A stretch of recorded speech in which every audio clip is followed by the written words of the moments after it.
એટલે આ કોંગ્રેસ ઠોઠ નિહાળ્યા જેવી પાર્ટી છે. 12 માસ ભાજપાને સેટિંગ કરવાનું, નાના મોટા 5-25 હજારના બ્લોક નાખવાનું ટેન્ડર મળી જાય, ઘૂઘરા જેવા થઈ જાય, વિરોધ કરવાનું બંધ કરી દે, 25,000ના ટેન્ડરમાં રાજી થઈ જાય છે.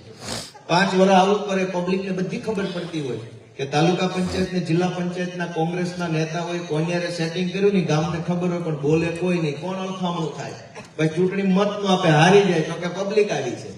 તમે 25,000માં ઘૂઘરા જેવા થઈ ગયા, એમાં અમે શું કરીએ?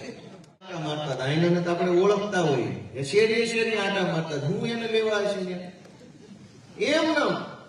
આખા ગુજરાતના મુખ્યમંત્રી, ગુજરાતના પ્રદેશ પ્રમુખ ભાજપના, આખા કાઠિયાવાડના ભાજપના ધારાસભ્યો, કાઠિયાવાડના બધા ભાજપના સાંસદ સભ્યો, કાઠિયાવાડની બધી જિલ્લા જે ડેરી છે એના ચેરમેનો, કાઠિયાવાડની બધી જિલ્લા પંચાયતના પ્રમુખો અને વિવિધ શાખાના ચેરમેનો, કાઠિયાવાડના બધા તાલુકાની એપીએમસીના ચેરમેનો, તાલુકા પંચાયતના પ્રમુખો, ડેરીના આગેવાનો, કોઓપરેટિવ મંડળીના આગેવાનો, જિલ્લા ખરીદ વેચાણ સંઘના આગેવાનો, કાઠિયાવાડના તમામ ભાજપના નેતાઓ વિસાવદરમાં ફરતા હતા. હામાં ભટકાતા હતા, એટલી બજારોમાં એટલા ભાજપ વાળા હાટા મારતા, ગામ કરતા ક્યારેક ભાજપ વાળા વધી જતા. એટલા લોકો ગામડે ગામડે પ્રચાર કરતા હતા, એક જ મુદ્દાનો કાર્યક્રમ કરતા ગામમાં જઈ બધે કે આ ગોપાલ ઇટાલિયા ચૂંટણી જીતશે તો તમારું કામ નહીં થાય, કે સરકાર ભાજપની છે ને આ એકલો આવશે તો કામ નહીં થાય.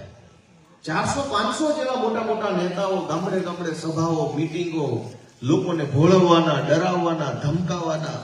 અને ભાજપ વાળા અલગ, બુટલેગરો પાછા હામાં બીજા એટલા હતા, પાછા હામાં એટલા પોલીસ વાળા, બીજો સરકારી સ્ટાફ, જુનાગઢ જિલ્લા સહકારી બેંકના કર્મચારીઓ, આ બધા નોખા. લગભગ 2000 માણસો, જે હાઈ પ્રોફાઇલ માણસો કહેવાય, સામાન્ય માણસ નહીં.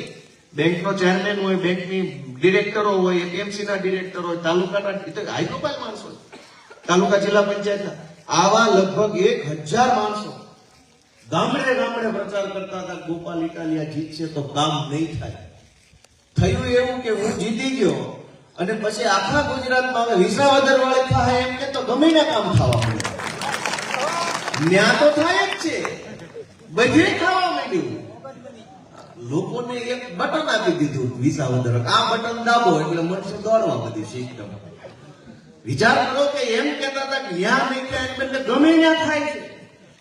એનો અર્થ એ નીકળે છે કે જો જનતા જાગે, જનતા સાચું બટન દબાવે, સક્ષમ અને લાયક માણસને નેતા બનાવે તો કામ તો ગમે એને કરવું પડે છે. એનો દાખલો સાબિત થયો છે. જે અધિકારીઓ વાત નહોતા સાંભળવા તૈયાર, એ સાંભળે છે અને પાછા વાત ઉપર અમલ કરવાની શરૂઆત કરી દીધી છે. એ પ્રતાપ કોનો છે?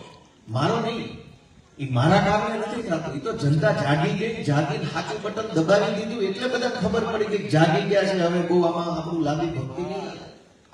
એટલે હું આજે તમને બધાને એક વિનંતી કરવા માટે આવ્યો છું. આપણે આજથી વિચારવાની શરૂઆત કરીએ કે વિસાવદર વાળા આવું કરીએ કે આપણે કેમ ન કરીએ. એ ગામડામાં રહે છે, આપણે ગામડામાં રહીએ, એ ખેડૂત છે, આપણે ખેડૂત છીએ, આપણી જેવા ઈ માણસ છે, આપણે એવા માણસ છે, આપણાથી કેમ પરિવર્તન નથી આવતું? દર ચૂંટણીની અંદર ભાજપના માણસો ગમે એમ કરીને લોકોને ડરાવી, ધમકાવીને, લલચાવી, ફોસલાવીને, જ્ઞાતિના નામે બીજી ત્રીજી રીતે આપણને બધાને છેતરી જાય અને માણસ ગોળવાઈ જાય, બટન દબાવી દે, પાછળથી ખબર પડે કે આમાં તો કઈ ફાયદો થયો નહીં ખેડૂતોનો. એટલે હું આજે તમને એ વિનંતી કરવા માટે આવ્યો છું કે જરાક હવે તમે બધા જો જાગો, જરાક વિચારો, જરાક જાગૃતિ આવે સમાજમાં, લોકોમાં, તો ઘણું બધું સારું પરિવર્તન થઈ શકે તેમ છે. આજ આપણે ગામડાની હાલત જોઈએ તો દરેક વસ્તુનો કકળાટ છે. સસ્તા અનાજની દુકાનથી લઈ, ગામની ગટરથી લઈ, ગામની સ્ટ્રીટ લાઇટ, ગામના રોડ, ગામના બ્લોક, ગામની પંચાયત, ગામનું મહણિયું, ગામની આંગણવાડી, ગામની પાણી ટાંકી, ગામનો હવેડો, એકેય વસ્તુમાં ભલી વાર હોય તો કોક ગામમાં કઈક 1-2 વસ્તુ હારી હશે તો 10 વસ્તુના ઠેકાણા નહીં હોય. આખા કાઠિયાવાડમાં, આખા આમ તો ગુજરાત આખામાં આ પરિસ્થિતિ છે. 40 વર્ષ થવા એવા ગુજરાતમાં ભાજપની સરકાર છે, ગામમાં હારું મહણિયું ન હોય. હું ધારાસભ્ય બન્યા પછી મેં સરકારમાં પ્રશ્ન પૂછ્યો કે અમારા વિસ્તારમાં મહણિયાની હાલત શું છે, ગામમાં ડેટા આપો. મહણિયાનો ડેટા આપ્યો, જેમાં કોકમાં વંડી નથી, કોકમાં છાપરું નથી, કોકમાં ખાટલી નથી, કોકમાં બ્લોક નથી, કોકમાં બાકડા નથી. તમે વિચાર કરો કે 100 એવા મહણિયા છે જેમાં સુવિધા નથી. ધારાસભ્ય બન્યા પછી પહેલી માહિતી મેં સરકારમાં માંગી. શું કામ? મેં એમ વિચાર્યું જીવતે જીવતો આ ભાજપ વાળાથી કઈ આપણું સારું થાય એમ નથી. મર્યા વખતે ખાટલો સારો છે ને એ પૂછી લેવાનો. ન્યાય ડેટામાં લખાઈને એવું ખાટલાય નથી. મરેલા માણાને શાંતિથી મરવા ન દે એવી સરકાર છે. કોક માણા ભાજપથી કંટાળીને દવા પી જાય મરી જાય તો એને હળગાવા સારું મહણિયું નથી. જીવ વહી જાય શાંતિથી મરવા દે એવી સરકાર નથી. આ તો ડેટા છે મારી પાસે, મેં ફેસબુકમાં મૂકેલું, કદાચ કોઈને ધ્યાનમાં આવ્યું હોય તો. તમે વિચાર કરો કે જીવવા માટેની જે વ્યવસ્થાઓ છે એ તો આ ભાજપ વાળા થાય એમ નથી. મરવાનું ન થતું હોય તો હવે આપણે તો કંઈક વિચારવું પડશે ને કે હાલે કે ન હાલે. આપણે બધાએ કેટલું બધું સહન કરી રહ્યા છીએ. હું કામ આટલું સહન કરીએ છીએ? આમ તો ભાજપનો નેતા હોય ગામડે ગામડે એક બે એવા હોય, ભાજપનો ઝંડો લઈને ફરતા હોય ને આખા ગામમાં ધાક બેહાડેલી હોય. એને બધા ગામમાં એવા છે, આખા કાઠિયાવાડમાં. કેમ કે હું તો આજકાલ કરતા 10 વર્ષથી આમ આદમી પાર્ટીની મિટિંગો કરું છું. ઉત્તર ગુજરાતમાં જાઓ કે દક્ષિણ ગુજરાતમાં જાઓ કે કચ્છ બાજુ જઈએ, ઝાલાવાડમાં હોઈએ, જે ગામમાં સભા કરીએ એટલે પછી બેઠા વાહે ખબર પડે કે અમારા ગામમાં ફલાણો રમેશ છે ને એ ભાજપનો છે, થોડોક માથા ભારે, થોડોક એવો લુખા ટાઈપનો માણસ. દરેક ગામમાં એક બે માણસો એને એવા ઉભા કર્યા છે ભાજપ વાળા, જે ગામને ડરાવે. એ તમને એમ કે ભાઈ બહુ બોલીશ તો તારું કૂપનમાંથી નામ કઢાઈ નાખીશ ને તને અનાજ નહીં મળે ને તારા ઘરે ગટરનું કનેક્શન નહીં મળે ને પાણીનું કનેક્શનની નોટિસ આપી દઈશ ને બહુ બોલીશ તો તારું મકાન છે એ પેશ કદમીમ છે, આ બાથરૂમ બનાવ્યું છે એ બહાર છે થોડુંક, અમારું તો 1 ફૂટ જ બહાર છે, તમારા વાળા હતું એટલું બધું ખાઈ ગયા, કોણ નોટિસ આપશે? પણ આવી રીતે ગામો ગામ એના માણસો લોકોને ડરાવે છે. ખબર નહીં લોકો સહન કેમ કરે છે. આપણા હગા ભાઈને ભાઈ ભાગમાં જમીનમાં એક સાહ વધુ વહી જાય તો કેટલા વર્ષ સુધી કોર્ટમાં બાંધણું હાલે છે. એને એક સાહ વધુ કેમ વયો ગયો? એક સાહ હગા ભાઈને વધુ વયો જાય તો લડી લેવાનું છે. અને ગામમાં કરોડો રૂપિયાનું ભાજપના માણસો બૂચ મારીને વયા જાય તો કોઈ બોલવાય તૈયાર નથી, ભલે બોલવાય. પણ આપણો હગો ભાઈ એક સાહ ન લઈ જવા જોઈએ. મેં કેટલા કેસ જોયા, હું રેવન્યુ ખાતામાં ક્લાર્ક હતો, મેં વકીલાત કરી, પોલીસ, મેં કેટલા એવા કેસ જોયા કે ભાઈઓમાં ભાગ પડતો હોય ને એમાં ડખો થાય, 20 વર્ષ સુધી કોર્ટમાં થેલીઓ મોઢે કાગળો લઈને ફરતા હોય. પણ બેમાં જે કઈ જાતું ન કરે, મૂળ તો 1 સાહ 2 સાહ કે અડધો વીઘો ભોની વાત છે. એ તમે 10 વર્ષ સુધી ભાઈને ભાગમાં 1 વીઘો ભો વધુ ગઈ હોય એનું બાંધણું કરો, એ 10 વર્ષમાં ભાજપ વાળો હોય ની સાયકલ માંથી ફોર્ચ્યુનર મારી ગયો હોય તો તમારા 1 વીઘા ડખો ન પતી હોય. ભાઈ મારી વાત સાચી હોય ના પાડો, ખોટી હોય ના પાડો એટલે કેમેરા આવી જાય. સાચી છે ખોટી છે? ગામો ગામ ભાજપના એવા માણસો છે, એ દુકાનની બહારથી બીડીઓના ઠૂંઠા વીણી પીતા હતા. અને કોકે કીધું કે આ કરે છે કરતા ભાજપમાં વયો જા, અને ગયા ક્યાં પહોંચી ગયા. સાચું હોય એમાં આ પાડો નકર ના પાડતી. હવે આને નાનો શું મતલબ છે? જો વારી ઘડીએ હું તમને કહું આ પાડો ના પાડો, એનું એક કારણ છે. આ ભાજપની સરકારમાં જનતાનો કોઈ સાંભળે એમ જ નથી. તલાટી મંત્રી પાસે જાવ તો કે અમને નો ઉપર આપણને એમ થાય ટીડીઓ મળવાનું, ટીડીઓ પાસે આય નહીં ઉપર, વળી આપણને એમ થાય તો મામલતદારમાં આવતું છે, મામલતદાર આય નહીં ઉપર, એટલે આપણને એમ થાય પ્રાંતમાં આવતું છે, પ્રાંત આય નહીં ઉપર. કોઈ આપણું સાંભળવા તૈયાર નથી. પણ આવી ગામમાં કઈક સભા હોય ને આમ આદમી પાર્ટી વાળા આવ્યા હોય ત્યારે ભાજપ વાળા બધા મીંદડા જેમ ફરવા કાન કરીને સાંભળતા હોય. એ કઈ ખૂણે બેઠા હોય, આય નો આવે. એવા ફરવા કાન કર્યા હોય ને કે આમાં ટાંકડી પડે તો સાંભળી જાય કોણ હાથને પડી. હવે હું તમને વારી કરીએ પૂછું સાચું છે કે ખોટું, હા કે ના? એટલે તમે ઢીલી હા ને ઢીલી ના પાડો.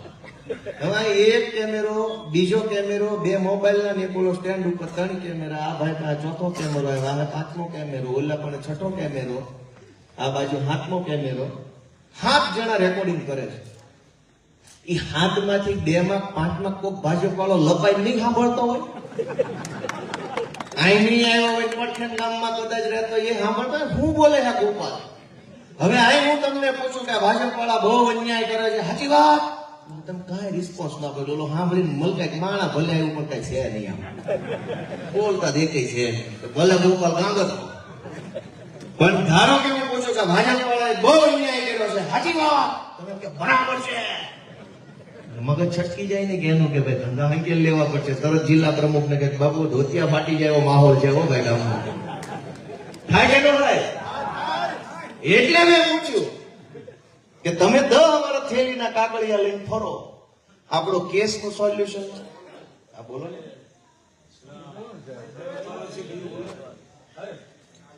બોલો બોલો. હા આમ ભાઈ જો બોલો હસનગીરી કે કાંઈ વાંધો નથી ગુજરાત અમને ખબર જાય કે એટલી ઉપાધિ છે કે બધું સલામત જ છે, પણ એ તમારા કારણે નહીં, ભગવાન ભરોસે હાલે આ બધું. આમાં એ બધું ભાઈ મને એ તો મને ખબર ક્યાં ઉપાધિ, મને થોડું કેવું પડે, હું ક્યાં બાજુ એવી ઉપાધિ છે અંધારું થયા પછી. હું એલાને કહું છું એ મારી વાત માનતો નથી. વાત સાચી કે ખોટી?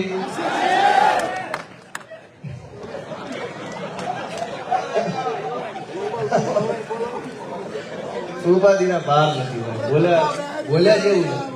હું તમને એમ વાત કરતો કે દોસ્તો ભલે આપણે દાંત કાઢ્યા પણ દુઃખનો વિષય છે, પીડાનો વિષય છે કે તમે કેટલી બધી મહેનત કરો, મજૂરી કરો, આખું વર્ષ મહેનત કરો અને માંડ 2 પૈસાનું અનાજ પકવો, કોઈ ઘઉં પકવે, કોઈ મગફળી પકવે, કોઈ કપાસ પકવે તો એના પૂરા ભાવ ન આવે અને ખેડૂત વર્ષો સુધી લેણામાં ઉતરતા જાય. એનું કોઈ સાંભળવા વાળો માણસ નથી અને સાંભળવા વાળું નથી. એમ છતાંય વર્ષોથી ભાજપના લોકોને પબ્લિક મત દીધા કરે છે. એટલે આપણે બધાએ જાગૃત બનવા માટેની જરૂર છે. આજની આ સભાનો ઉદ્દેશ્ય એવો છે કે ખોટા લઈ જાય છે દેવી છે બીજે ગમે ને નીકળે ભાજપમાં. એવું ન થાય, ખોટી વાત છે. એવું હોય તો વિસાવદર વાળા કેમ બીજે નો નીકળે? મને દીધત મારા જ નીકળે. આખા નહીં આ ભ્રમ કોંગ્રેસ વાળા ફેલાયો છે, લોકોને બીવડાવી દીધા કે મશીનમાં કઈક ગડબડ ગોટાળો છે, એટલે લોકો બીકના માર્યા અડધા મત દેવા જવાનું બંધ કરી દીધું ને અડધા કે આમથી આમ જ વહી જવાનું તું સીધો થઈ દઉં.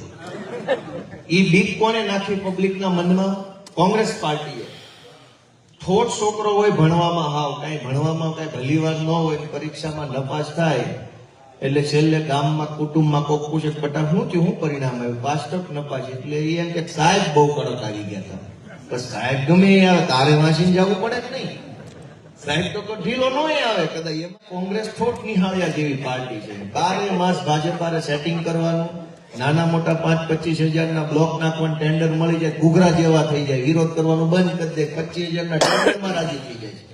5 વર્ષ આવું કરે, પબ્લિકને બધી ખબર પડતી હોય કે તાલુકા પંચાયત ને જિલ્લા પંચાયતના કોંગ્રેસના નેતાઓએ કોન્યારે સેટિંગ કર્યું ને ગામને ખબર હોય પણ બોલે કોઈ નહીં. કોણ અળખામણું થાય? પછી ચૂંટણી મત નું આપે, હારી જાય તો કે પબ્લિક આવી છે. તમે 25,000માં ઘૂઘરા જેવા થઈ ગયા, એમાં અમે શું કરીએ? કોઈ નાની છે, તમારું પેટ નાનું છે, તમે નાના સેટિંગમાં ખુશ થઈ જાવ છો અને પબ્લિકને ભાજપને ઓલામાં છોડી દો છો, ભાજપના જુલમ કરવા. કોંગ્રેસ પાર્ટીએ સતત એવી અફવા ફેલાવી, ઈવીએમ ખરાબ છે, ઈવીએમ ખરાબ છે. લોકોના મનમાં બચારા બેસી ગયો, લોકોને ડર લાગી ગયો. વિસાવદરમાં આખી ભાજપ પાર્ટી હતી કે નહોતી? કયો છે બધા? મુખ્યમંત્રી હતા કે નહોતા? કૃષિ મંત્રી, મુખ્યમંત્રી, ગૃહમંત્રી, રમત-ગમત મંત્રી, વાહન વ્યવહાર મંત્રી, જેટલા મંત્રી હતા ને ખટારાનું ઠાઠું મારી દીધું હતું વિસાવદરમાં, ઠલવી નાખ્યા બધા. કાંઈ ઈવીએમ થી ન જીત્યા. જનતા જેનું બટન દબાવે ને એ જ જીતે છે. લોકશાહીમાં જનતા સૌથી મોટી તાકાત ધરાવે છે. દોસ્તો હું તમને એક સમજવા જેવી વાત કહું કે આપણને આવા અલગ મલકના હાચા ખોટા મુદ્દા લાવીને આપણી અસલી તાકાત ભૂલવાડી દેવાનું કામ ભાજપ અને કોંગ્રેસે બેય કર્યું. એટલે બેયની દુકાન રામ ભરોસે હાલે. હું જયારે 2015-16-17માં સરકારના વિરોધમાં નાના મોટા આંદોલનોમાં જોડાતો હતો, અવાજ ઉઠાવીએ, વિરોધ કરીએ, રજૂઆત કરીએ, મંત્રીને રજૂઆત કરીએ, કલેક્ટરને કરીએ, મામલતદારને કરીએ, અને એમાં વિધાનસભામાં મારી ઉપર પ્રતિબંધ આવ્યો. 2017ના માર્ચ મહિનામાં મારી ઉપર ગુજરાતની વિધાનસભામાં પ્રતિબંધ લાગ્યો કે ગોપાલ ઇટાલિયા ક્યારેય ગુજરાતની વિધાનસભામાં આવી શકશે નહીં. વિધાનસભાના અધ્યક્ષે નિર્ણય કર્યો. વિધાનસભાના અધ્યક્ષે એક પેનમાં 3 લીટી લખી હોય કે ગોપાલને નથી આવવા દેવાનો, તો એ તાકાત સત્તા અને સત્તાની પેનની તાકાત છે. એને લખી નાખ્યું, હું ન જઈ શક્યો. મેં એ બાજુ જોવાનું બંધ કરી દીધું કે અમારા બાપ દાદા એ વિધાનસભા નથી જોઈ, ત્યાં આગળ મરી જાય છે. પણ તમે સમજો, 2017 થી લઈ અને જુલાઈ 2025 સુધી સળંગ ગુજરાતની વિધાનસભામાં ગયો નહીં, ગયો હોત તો આવવા દેત નહીં. મારી પર પ્રતિબંધ હતો, પણ જનતાએ મારું બટન દબાવ્યું ને પછી હું વિધાનસભા ગયો તો મને વાસ્તે ગાસ્તે સ્વાગત કર્યું. જે વિધાનસભાએ મારા ઉપર પ્રતિબંધ મૂક્યો એ વિધાનસભામાં હું શપથ લેવા ગયો તો 100-150 કેમેરા વાળા, પોલીસ વાળા, પ્રોટોકોલના માણસો, અમારી આમ આદમી પાર્ટીના યોદ્ધાઓ, તામ જામને એમ લાગે કે સરકાર આખી બદલાઈ ગયો એવો માહોલ વિધાનસભામાં હતો. અને મારા ઉપર પ્રતિબંધ મૂકનાર અધ્યક્ષ એ વખતે બીજા હોય, આ વખતે બીજા હોય. અગાઉના અધ્યક્ષે એમ કીધું ગોપાલ ઇટાલિયા પર પ્રતિબંધ, પણ ધારાસભ્ય તરીકે ગયો તો અધ્યક્ષે 3 કિલોનો ગુલદસ્તો આપીને કીધું તમારું અહીંયા વિધાનસભામાં સ્વાગત છે. 3 કિલોનો ગુલદસ્તો કોને આપ્યો? ગોપાલ ઇટાલિયાને આપ્યો કે એ 75,000 મતદારોને આપ્યો? 75,000 મતદારોને આપ્યો. તો તમે વિચારો, સત્તાની તાકાત મોટી છે કે જનતાની તાકાત મોટી છે? સત્તાની તાકાત એટલી જ છે કે એ મને અંદર આવતા રોકી શકે, પણ જનતાની તાકાત એવી છે 3 કિલોનો ગુલદસ્તો દેવો પડે ને આવો એમ કહેવું પડે.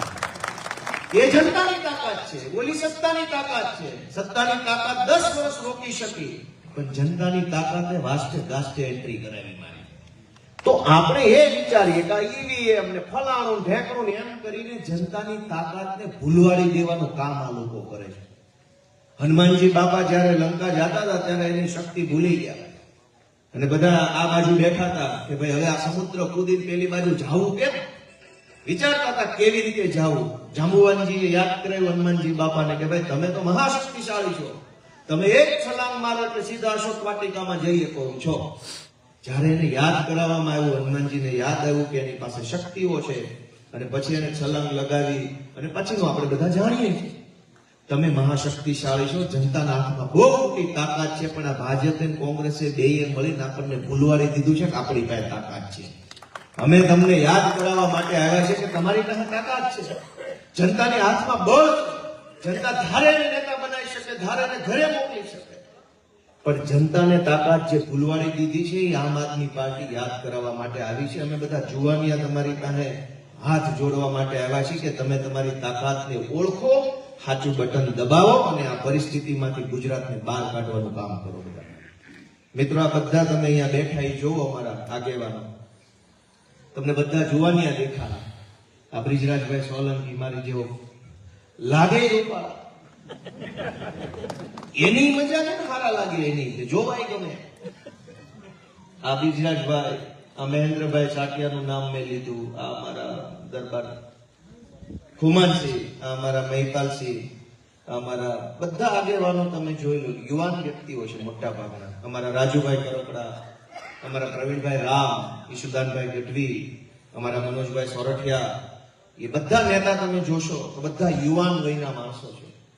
તમે વિચારો કે આ ઉંમરે અમે અહીં રાજનીતિ શું કામ આવ્યા? આ ઉંમરે અમે એક નાનો મોટો કામ ધંધો નોકરી કરી ખાતા. આ રાજનીતિમાં આવીને તો અમે ધોકા ખાધા, ભાજપ વાળાના ગાળો ખાધી, પથરા ખાધા. અમારી સભાઓમાં હુમલા થાય છે, વિસાવદરની સભામાં પથ્થર મારો છે ચાલુ ચૂંટણીએ, તમને બધાને ખબર છે. પોલીસ વાળા પકડી જાય છે, જેલમાં રાખે છે, અમારા બધા ઉપર જથ્થાબંધ એફઆઈઆર થયેલી છે. આટલી નાની ઉંમરમાં આ બધા લોકો અહીંયા એટલા માટે આવ્યા છે કે ગુજરાતમાં ભાજપની સરકાર જે છે એ લોકો ઉપર દમન કરી રહી છે. અમે એમ ઈચ્છીએ છીએ કે હવે લોકો ઉપર દમન થાય છે એ બહુ ખોટું થઈ રહ્યું છે. અમે લડાઈ લડીશું, સંઘર્ષ કરીશું, પરિણામ 1000 લાખ વાળો આપશે, પણ અમે અમારે લડાઈમાંથી ચૂકવું નથી. આપણે લડી લેવું છે એ ભાવના સાથે બધા આવેલા છે. અને અહીંયા આવીને અમને શું મળી જાય છે? આ તો આમ આદમી પાર્ટીમાં તો ભાજપમાં જોડાય તો કંઈક નાનું મોટું ટેન્ડર મળે કે કંઈક કોન્ટ્રાક્ટ મળી જાય. આ એ શું મળે? તો આ બધા કાગળિયા ઘરના પૈસે ફાળો કરીને છપાવેલા હોય. આ બધું એ આ બધાનો ફાળો હોય એટલે બધાની આશે 2-2 મિનિટ હું બોલીશ કેમ કે મારો ફાળો છે. હારો વારો નો આવે તો વળી ઉપાધિ વાળું થાય. એટલે અમારે ઉપાધિના પાર નથી, છતાંય અમે અમારી પીડાને જોતા નથી. અમે અમારી પીડાને નથી જોતા, અમે જોઈએ છીએ કે ગુજરાતના ખેડૂતો, ગુજરાતના ગામડાના માણસો, ગુજરાતના નાના માણસો માટે અમે શું કરી શકીએ એ ભાવના સાથે લડીએ છીએ. અનેક લોકોએ ધારાસભ્ય, સાંસદ સભ્ય બનવા માટે શોર્ટકટ માર્યા. આમ કરે એટલે બની જાય ધારાસભ્ય, વંડી ઠેકી જાય. અમે વંડી નથી ઠેક્યા. હું 10 વર્ષથી જાહેર જીવનમાં છું. તમામ મુશ્કેલીઓ વેઠી લીધી, તમામ નબળો સમય જીરવી ગયા ને ત્યારે આજે અમારો સારો સમય આવ્યો છે. ધારાસભ્ય બનવા માટે અમે પાર્ટી નથી બદલી, બાકી આમથી આમ માંજરાની જેમ એક ગલોટીઓ મારે એટલે ભાજપ વાળા ગપ લઈને ધારાસભ્ય બનાવી દે. એક વખત રૂપો અમે એ ધંધો નથી કર્યો. તો તમે એટલા માટે અમે આશા રાખીએ છીએ કે અમે અમારી ક્ષમતા જનતા સમક્ષ મૂકી છે, અમારી આવડત જનતા સમક્ષ મૂકી છે, અમારી તાકાત જનતાની સામે મૂકી દીધી છે. અમારામાં સંયમ કેટલો છે, ધીરજ કેટલી છે, ધગશ કેટલી છે, મહેનત કરી લેવાની અમારી તૈયારી કેટલી છે, બધું અમે સામે મૂકી દીધું. એટલે માણું પાથરે એમ. હવે તમને એમ લાગે કે બધું બરાબર છે તો અમારું હાવણાનું બટન દબાવો, એવી મારી તમને વિનંતી કરવાની છે. આનાથી બીજું શું કહેવાનું? આ લડવૈયા માણસો છે, નિસ્વાર્થ ભાવે લડે. સ્વાર્થ હોય તો આમ આદમી પાર્ટીમાં રહેવાય નહીં ને. સ્વાર્થ હોય તો તરત ઓલી બાજુ જવું પડે. હોદ્દાનો, ગાડીઓનો, સત્તાનો, ખુશીનો, પાવરનો, એવો કોઈને અહીંયા સ્વાર્થ નથી. એટલે અમે અહીંયા બેઠા છીએ. અને એનાથી નિસ્વાર્થ માણસો જો લડતા હોય તો આપણે એમાં શું કરીને દઈ શકીએ? આવા નિસ્વાર્થ માણસો, રાજુભાઈ કરપડા, ઈશુદાનભાઈ, કેવી સારી નોકરી કરતા ઈશુદાનભાઈ. વીટીવીમાં એ સાંજે 2 કલાક બોલવાનો 7-8 લાખ રૂપિયા પગાર હતો એનો. કોણ 7-8 લાખ રૂપિયા પગાર અત્યારે ખાલી ભાષણ કરવાનો આપે? પણ આ બધા જ લોકો એટલા માટે અહીંયા ભેગા થઈને, બધી જ્ઞાતિના લોકો છે અને બધા એક સારી ઉંમરના ભણેલા ગણેલા માણસો ભેગા થયા છે અને ગુજરાતની જનતાને હાથ જોડે છે કે તમે હવે જરાક અમારું બાવડું ચાલો તો અમે કંઈક ઉપર જઈને સારું કરી શકીએ ગુજરાતના લોકો. અને એટલા માટે મારી આપ સૌને વિનંતી છે કે ચૂંટણી તો હજુ ઘણી આખી છે, પણ જનજાગૃતિ ફેલાય, લોકો જાગે, વિચારતા થાય, એ ખૂબ જરૂરી છે. આજે આપણી પીડાઓ ગામડાની ખૂબ વધી રહી છે. નાની નાની વાતોમાં આપણે સરકારી સાહેબોને કગરવું પડે છે. તલાટી મંત્રી જેવા તલાટી મંત્રીને ભાઈ સાહેબ બાપા કરવા હાથ જોડવા પડે ને એ સાહેબ કરવું પડે. આપણી તો કોઈ ઇજ્જત આબરૂ જ નથી આ સરકારના રાજમાં. મારી વાત સાચી કે ખોટી? નહીં જેવા કામ માટે નહીં જેવા માણસના પગ પકડવાનું બાકી રાખે છે. ખાલી પગ પકડાવવાનું બાકી રાખે છે. બાકી આનું હાલે થાય એમ કેમ છે 2 વાર પગે લાગો તો આવકનો દાખલો કાઢ દો, લગ્નનો દાખલો કાઢ દો, ઓલું કરી દો પેલું. તો અમને એટલો બધો આઘાત લાગે છે દ્રશ્ય જોયા પછી. હું પોતે હારામાં હારી સરકારી નોકરી કરતો હતો. મને તો પોલીસ કોન્સ્ટેબલ બની ગયો તો 22 વર્ષનો હતો. તેથી હારા છોકરાને ક્યાં ફોર્મ ભરવાનું એ નહોતી ખબર. તેથી મેં 2009માં પોલીસનું ફોર્મ ભરી દીધેલું અને 2012માં હું પોલીસ બની ગયો. સારામાં સારી નોકરી અમદાવાદ સિટી મળી ગઈ, રાઇટર બની ગયો, અમદાવાદની ક્રાઇમ બ્રાન્ચમાં પોસ્ટિંગ મળી ગયું. મજા પડી ગઈ. કામ કઈ કરવાનું નહીં, દંડો પછાડવાનો, દે ઉસકા ભી ભલા, ના દે ઉસકા દો દિયા. અને આનથી હારી નોકરી ને આનથી હારું જીવન શું હોય? પણ એ જોતો હતો કે હું ટીમ્બી જેવા નાના એવા ગામમાંથી નીકળીને અમદાવાદ જેવા મોટા શહેરમાં પહોંચ્યો ત્યારે મેં જોયું કે ઓહો આપણી યારે તો કેટલું ખોટું થઈ રહ્યું છે. આપણા ગામમાં તો કેવું છે અને ઓલું કેવું છે. પછી મને અંદરથી ઘણું બધું એમ થયું કે કંઈક કરવું પડે. આ તો ખોટું છે. બધાયને ગામમાંથી નીકળીને પોલીસ બનવાની તક નહીં મળે તો શું કરવું પડે? મહેનત કરવી પડે, સંઘર્ષ કરવો પડે. અને મેં પોલીસની હારામાં હારી સરકારી નોકરી મૂકી દીધી. મને તે દિવસે કોઈ કઈ એવું કઈ ઓતાર નહોતો આવ્યો કે ભાઈ તું મુખ્યમંત્રી બની જાશ કે ધારાસભ્ય બની જાશ કે વડા, એવી કાંઈ ખબર નહોતી પડતી. પણ એક વાત મનમાં મને બહુ ખટકી ગઈ કે તમે અમારા ગામડાના માણસને સમજો છો હું? જે સરકારી ઓફિસે જઈને આપણને ટલ્લે ચડાવે, ધક્કે ચડાવે, આજ આવજો, કાલ આવજો, થાય કરી લેજો. બહુ તમે કેમ તો છેલ્લે કે થાય કરી લેજો, જાઓ. કે છે નથી કહેતા? અત્યાર સુધી તો આપણને એમ થતું ખૂબ થાય. પણ હવે વિસાવદરથી જવાબ આવ્યો છે બહુ વાયડી ના થાય તો વિસાવદર વાળી થાય છે. એટલે કોઈ કેમ થાય કરી લેજો, હાવણો દબાઈ દેવાનો છે. કે પછી ભાજપ વાળા પૂછે કેમ આમ કર્યું, કેવાનું તમારા જ માણસો વાયડી ના થતા. ઈ જ કેતા થાય કરી લેજો. તમારા નાના માણસ બીજું શું થાય? વિસાવદર વાળી થાય. જોઈ લ્યો. એટલે એક ગામડાના માણસને નો પાણીનું પૂછે, નો બેહવાનું પૂછે, નો નામ પૂછે, ક્યાંથી આવ્યા છો, કાંઈ નહીં, સીધા હા શું કરે એવું વડકું કરે. મામલતદારમાં જાઓ તો દાંત કેમ કાઢ્યા? મારી વાત ખોટી ન હોય તો ખોટી. ખોટી કહી દીધું. મામલતદાર ઓફિસે જાઓ કે પ્રાંતમાં જાઓ કે કલેક્ટરમાં જાઓ કે પાણી પુરવઠામાં જાઓ કે જીઈબીમાં જાઓ પોલીસ કે કોઈ પણ કચેરીમાં જાઓ, વડકા કરે આપણી યારે, હારી વાત ન કરે. આપણે કઈ ખોટું કામ લઈને કોઈ દી નથી જતા. ગામડાના માણસની મજા એક ઈ છે કે એની વાત બહુ મોટી ન હોય અને ક્યારેય ખોટી ન હોય. લીગલ જ વાત હોય, ઝીણી એવી વાત હોય. પણ ઝીણી એવી વાત કોઈ દી આપણી તો કોઈ સાંભળવા તૈયાર નથી. આપણે એમ નથી કહેતા ગઢાળીમાં હેલિપેડ બનાવી દો, 3 હેલિકોપ્ટર રોજના ઉતારો. પણ આપણે એમ કહીએ કે અમારા ગામમાં એક કટકો જરાક બાકી રહી ગયો, બ્લોકમાં કેદી થાય, તો વળતા કરે, આપણે અપમાનિત કરે, ધક્કે ચડાવે. ધારાસભ્ય કટક્યું માગે, સાંસદ સભ્ય રોકડા પહેલા માગે, પછી ગ્રાન્ટ આપે. હવ મોઢું ફાડીને બેઠા હોય, જાણે આપણને કુબેર ભગવાનને ઘરના વાહે વાંડા દાટી નાખી દીધું હોય, લઈ લઈને દઈ દો. જે ઓફિસે જાવી વાટે બેઠા હો, લાયા હો પૂછ, હું તને દેવાનું. દોસ્તો, આ પરિસ્થિતિને બદલવા માટે અમે લડાઈ લડી રહ્યા. અમને આમાં કાંઈ નથી મળતું, અબજસ મળે છે. ટીકા ટિપ્પણીનો સામનો કરવો પડે. ઘણી વખત પાર્ટીની અંદરો અંદર એક કોકનું મન દુઃખ થાય, મનાવવામાં અઠવાડિયું અમારે કાઢવું પડે. અમને કાંઈ નથી મળતું આમાં, છતાંય હું કામ આવું કરીએ છીએ? કેમ કે અંદરથી કોઈ વાત અમને ખટકે છે, દુખે છે, નથી યોગ્ય લાગતી કે આ અમારા ગામડાના નાના માણારે ખોટું થઈ રહ્યું છે, એને કોણ રોકશે, કોણ બોલશે? કોઈ બોલતું નથી. તો અમે નક્કી કર્યું કે અમે બોલશું, કોઈ બોલે કે ન બોલે, અમારી આમ આદમી પાર્ટીના યુવા ટીમ બોલશે, એટલા માટે અમે અહીંયા આવ્યા છીએ. અને અમે બોલશું તો કોણ સાંભળશે? કોઈ નહીં સાંભળે તો ક્યારેક તો ઉપરવાળો અમારી વાત સાંભળી લે ને, એવી આશા અમે બોલી રહ્યા છે કે બોલતા રહો, અવાજ ઉઠાવતા રહો. ખેડૂતનો પ્રશ્ન હોય, વિદ્યાર્થીનો પ્રશ્ન હોય, ગરીબ માણાનો પ્રશ્ન હોય, સરકારી અનાજનો પ્રશ્ન હોય. હમણાં મેં એ ઉઠાવ્યો તો બેને કેવા વળતા કર્યા, જોયું તમે? તમે વિચાર કરો કે એક બહુ મજાની વાત સમજો કે ધારો કે કોઈ માથા ભારે ગુંડો બુટલેગર માણસ હોય, ગામના નિર્દોષ વ્યક્તિને મારી લે અને પોલીસ સ્ટેશન જાવ, પોલીસ કોના તરફેણમાં હોય? નિર્દોષ માણસની કે ગુનેગારની? ગુનેગારની. ગામની વાડીએ જવાના રસ્તાનો કઈક પ્રશ્ન હોય, કોઈ માથા ભારે બદમાશ ભાજપ વાળો હોય ને એને ગામનો રસ્તો રોકી લીધો હોય, કોઈ 10 ખેડૂતના ખેતરમાં પાણી ભરાતું હોય, મામલતદાર પાસે અરજી લઈને જાવ, મામલતદાર કોની તરફેણમાં હોય? નિર્દોષ માણસની કે દોષિતની? કયો હોય એવું તો કયો? દોષિત. આમાં ક્યાં કઈ તમારે બટન દબાવવાનું? ધારો કે તમે સસ્તા અનાજની દુકાનેથી ગરીબ માણસ અનાજ લે છે, એને હળેલું અનાજ આપ્યું, ઓછા વજન વાળું અનાજ આપ્યું, અથવા 1 મહિનાનો અંગૂઠો લીધો, 2 મહિનાનું અનાજ લઈ લીધું, અને તમે પુરવઠા શાખામાં ફરિયાદ કરો તો પુરવઠા શાખા કોની તરફેણમાં? ઓલી ચોરી કરનાર વ્યક્તિની તરફેણમાં કે નિર્દોષ માણસની તરફેણમાં? તો તમે વિચારો કે 40 વર્ષથી બીજેપીની સરકાર છે, ચાહે મામલતદાર હોય, ચાહે પ્રાંત હોય, ચાહે ટીડીઓ હોય, ચાહે તલાટી હોય, હંમેશા ગુંડા અને નબળા માણસોની તરફેણમાં કેમ હોય? આપણે તો ક્યારેય એવું ન જોયું કે નિર્દોષ અને ભોળા અને સારા માણસની તરફેણમાં મામલતદાર આમ ટાઈટ થઈને ઉભો રહી જાય, હું આને ન્યાય અપાઈ રહી છે.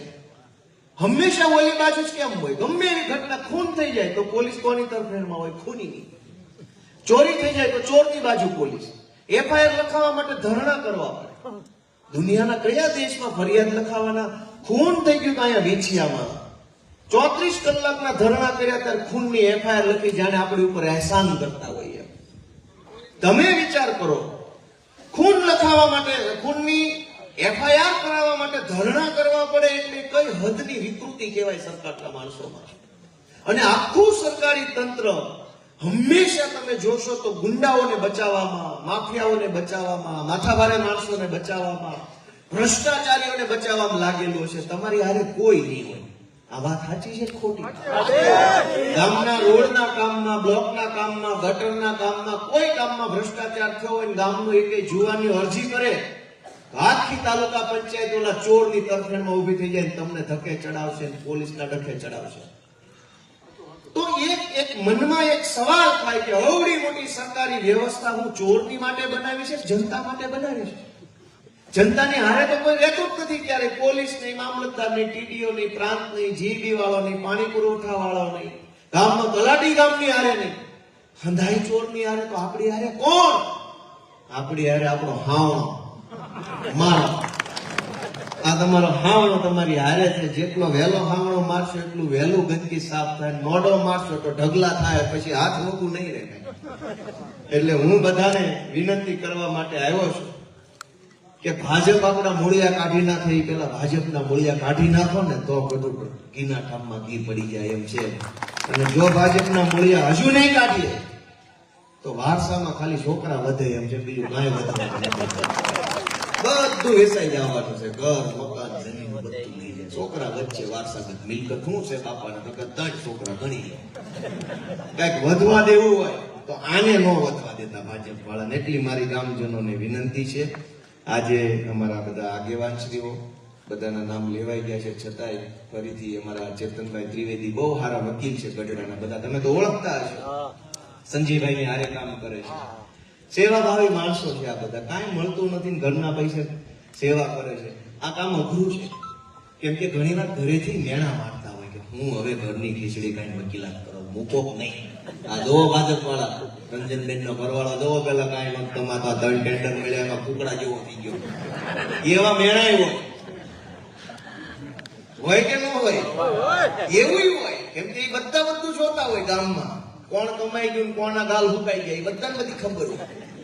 અમારા ચેતનભાઈ ત્રિવેદી, અમારા કનુમામા અમારા ગામથી, અમારા જોગરાણાભાઈ, તો અમારા આખા ગુજરાતમાં હોય. ગમે ને આમ આદમી પાર્ટી હોય એટલે એને હાજરા હાજર હોય. સમરે ઓકારો દેવા છે.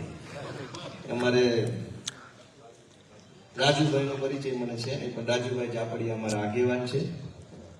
અને અમારા પબુભાઈ બોરીચા છે ગઢડાના.